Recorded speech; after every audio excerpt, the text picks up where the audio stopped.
Здравейте с класацията на топ 20 най-опасни породи кучета. Съществуват много неща, по които се определят дали едно куче е опасно.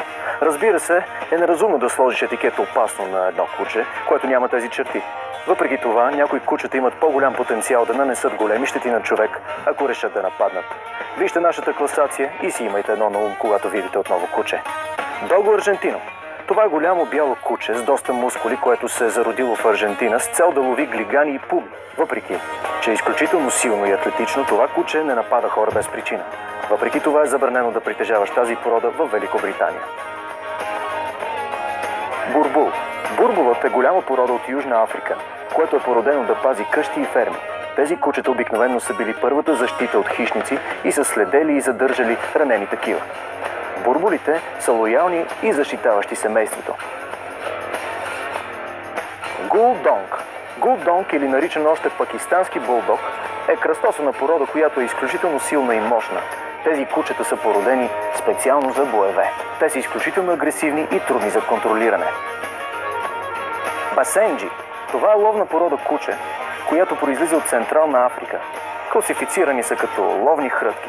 Те проявяват бдителност, любопитност и привързаност, въпреки че страничат от непознати. Имат много малка нужда от обучение по лов. Сан Бернар. Сан Бернарът е голяма порода работно куче, която произлиза от швейцарските и италианските Алпи. Поначало е породено като спасително куче. Породата е станала известна от приказките за огромните си размери и спасителните си възможности в Алпите.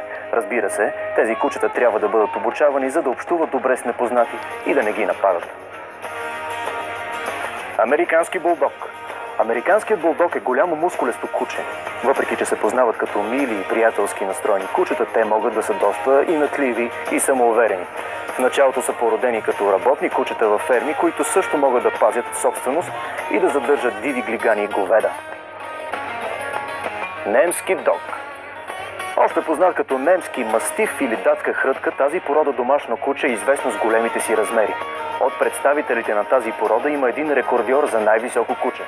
Било е породено за лов на диви глигани и елени в Германия. Фила бразилейро, или още познато като бразилски мастиф. Това е голямо куче, породено в Бразилия. Притежава изключително добри способности за проследяване, но агресивно и буйно куче.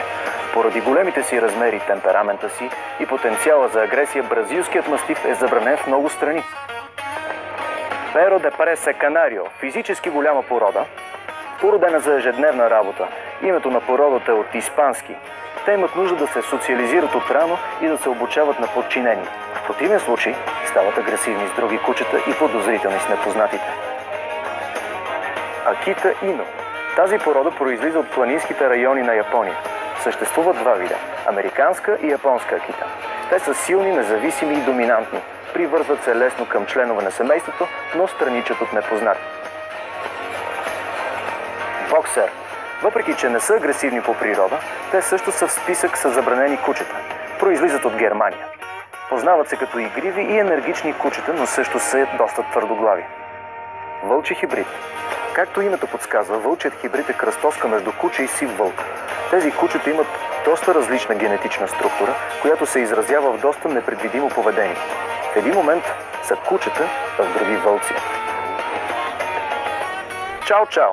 Въпреки че изглеждат дистанцирани и независими, тази порода кучета се нуждаят от постоянно внимание от техните стопани, ако те самите не искат да отгледат едно голямо и агресивно чудовище.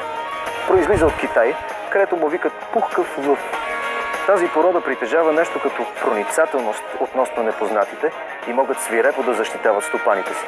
Могат да бъдат отглеждани в апартаменти, но изискват ежедневна грижа и внимание. Доберман. Познати с тяхната бдителност, лоялност и интелигентност, тази порода кучета се смятат за най-добрите пазачи, като атакуват само ако са провокирани или усетят, че тяхната територия и стопаните са застрашени.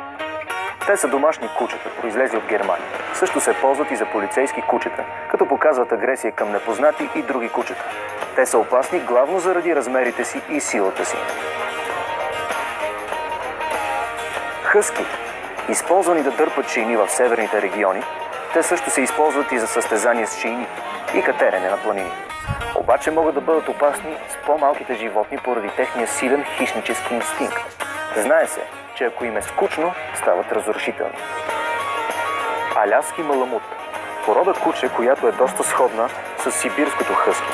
Те изискват ежедневни упражнения, за да са щастливи, иначе стават деструктивни. Те са перфектни за всякакви състезания с велосипеди и ски. Те могат да бъдат трудни за обучение, тъй като са силно независими. Те се отнасят добре с по-малки животни и не стават за пазачи. Ротвайлер. Ротвайлер е силна порода с силно развити генетични инстинкти за отбраняване. Ако не се отглежда правилно, могат да станат много опасни. Силата на един ротвайлер не е нещо, с което човек може да си играе. Ако ще гледате ротвайлер, бъдете отговорни, за да не ви се върне обратно.